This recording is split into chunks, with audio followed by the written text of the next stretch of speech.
2004, he has appointed by FRMG Musang Europa as Vice President for Operation of the Guardians Philippines Incorporation, Anti-Crime Sectoral Group Italy Chapter with the name RMG Luwalhati.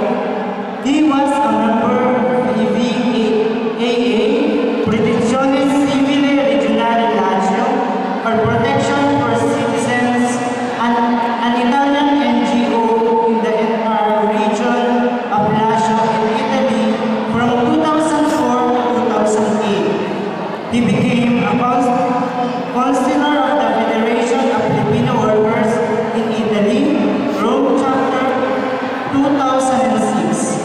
Founding President of Ang Bagong Bayani Coalition Party, a political party of the Filipinos in Rome, year 2006. 2007, Filipino Alliance in Italy. This organization was the first Filipino organization that have placed our flag in sort of contract labor, the CCML, or Badate Mon Ebicoba in 2010 to 2012, provincial organizers of the Bantay-Bayan Foundation for Moral Recovery Group in province of Batangas. November 1, 2011, spokesman and director of legal affairs of the Federation of Filipino Community and Association in Italy. November 11 has appointed as Datu Knight of the Royal Heights Sultanate and Sabah and continues to intercede for peace in Mindanao.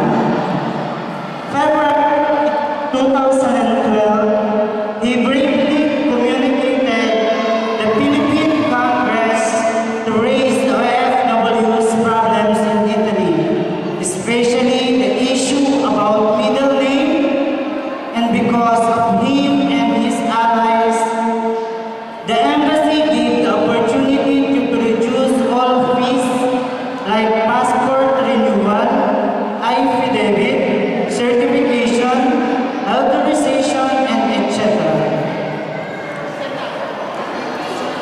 August 5, 2012, founded the first fiscalizer Filipino organization in Italy, namely Task Force OFW, which purpose is to protect the OFWs in Italy and all over the world.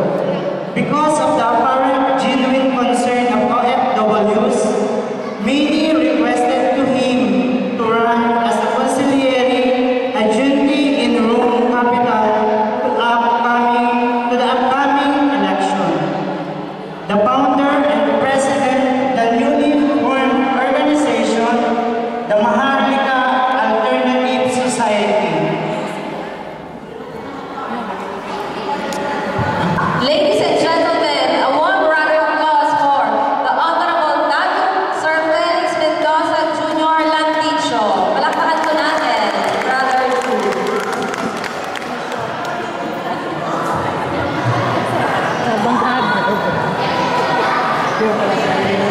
Magandang hapon po, mga kababayan. Kapatid dito sa District na Latina. Nagpapasalamat po ako at muli ay naimbita na naman. At natin ako na naman yung masarap na lutuin dito sa Cisterna. Napansin ko ngayong taon ito na ika-4 na taong anibersaryo ng FCC ay